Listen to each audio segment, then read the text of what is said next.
Hi mga kabeshi ko magaganda na katulad ko. Tiyaan! Panibagong hapon! Panibagong luto journey na naman tayo mga kabeshi. Para sa baon ng aking pogi at masipag kong asawa. So today mga kabeshi ay gagawa tayo ng napakasarap na street tacos at request ito ng aking asawa para sa kanyang dinner sa pagpasok sa kanyang trabaho. So ito ay super easy lang siyang gawin at super sarap pa. So hayaan nyo akong ipakita paano ko ito niluto. So ano pang hinihintay nyo? Welcome sa panlasang lot-lot. Charot! Charot lang! So, ang gagamitin ko pala dito mga kabeshi ay squared steak or pwede kayong gumamit din ng flank steak. Ganon. So, ngayon naman, i-slice natin ito ng maninipis. So, hindi ko na ito huhugasan kasi malinis na to. Pero kung maselan kayo, hugasan nyo, sabunan nyo kung gusto nyo. Charot! So, chinap ko na siya ng maliliit dyan, parang ganyan lang. Pero kung gusto nyo, pwede nyo naman siyang hindi muna siya i-chop ng ganyang maliliit. Lutuin nyo muna siya. And then kapag luto na siya, saka nyo siya i-slice ng maliliit. Ganon. Naintindihan nyo ba yung aking instruction? I hope so!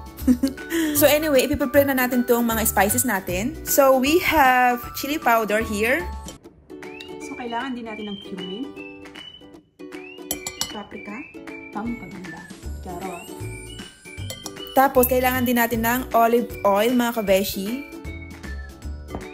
At paminta, pampaganda, charot. Konting asin para naman hindi tayo malasin. At syempre mga kabeshi, kailangan din natin ng bawang para sa mga, alam nyo na yan. Tapos, ang pinaka-importante, kailangan po natin ng lime. Ayan, so pigain natin yung lime natin dyan. So, we need lime mga kabeshi para ma-enhance yung flavor niya. And then, mix until evenly blended, ganun. Tapos, pwede mo itong tikman kung sakto na yung lasa. Tapos, kapag okay na, ilagay mo na yung karne natin dyan sa ating bowl. Tapos, ayan, i-toast mo sila until fully coated, ganun. Tapos, i-marinate natin ito mga at least 1 oras hanggang 2 oras. So, ngayon naman, habang naka-marinate yung ating karne or yung ating steak is, i-chop natin itong ating puting onion or white onion. Dapat puti siya mga kabeshi. Pwede rin red onion, pero mas maege. Napilipit na naman ang dila ko. Sibuyas na lang yung nagpapaiyak sa akin.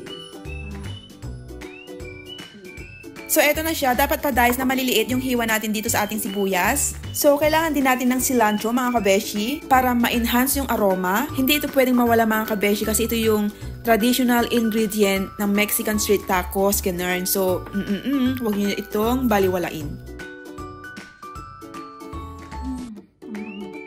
So, dito naman, mga kabeshi, mainit na yung ating kawali. Lagyan natin ng konting mantika lang.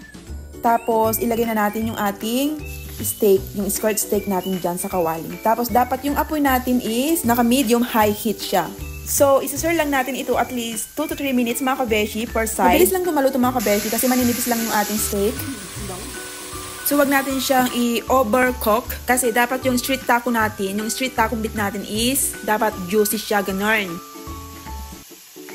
So, ayan, okay na yan. So, dito naman mga kabeshi, nag-try ako na lutuin itong ating steak na hindi siya hiniwa ng maliliit. Tapos, sa puntong ito is, ang ginamit kong pangluto is yung ating cast iron. So, ang napansin ko, kapag ganito yung hiwa natin, madali lang natin siyang baliktarin. Tapos, kapag naluto na natin siya, hihiwain. So, ayan yung okay na dyan is pwede na nating hanguin. Tapos, okay na yan. So, dito naman, kailangan nating initin yung ating tortilla. Lagyan natin ng konting mantika. Konting-konti lang. Magpainit lang tayo ng tortilla. So, dapat naka-medium high heat yung ating apoy. And then, painitin lang natin ito at least 30 to 60 seconds per side or until warm and slightly browned in spots. Ganon. And then, kapag okay na siya, dapat ilagay mo siya sa malinis na kitchen towel until serving. Ganon, mga kabeshi. Pag ganito na okay na. Oops. Oh. Ayan. So, ayan, nahiwa na po natin yung ating steak dito. Ngayon naman, mag-assemble na tayo ng ating napakasarap na tacos. Ganon.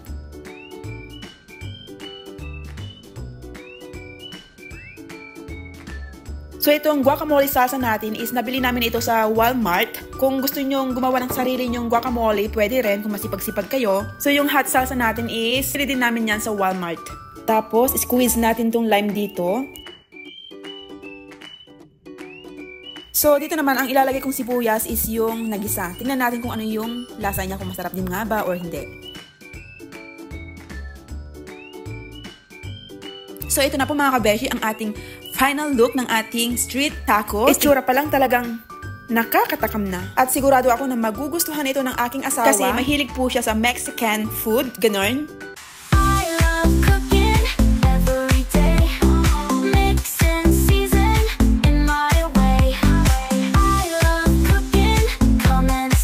Tikman na natin ito kung masarap. Sigurado ako maanghang ito.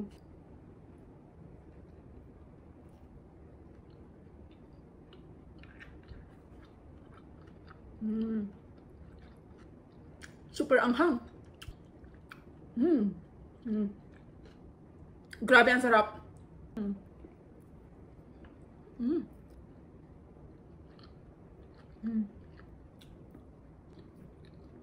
At syempre mga kabeshi, ito yung baon ng aking asawa sa kanyang work. Ayan, siya na po yung mag-a-assemble kapag kakainin na niya sa kanyang dinner sa workplace niya. Tapos ayan, kompleto na siya. Meron din siyang guacamole.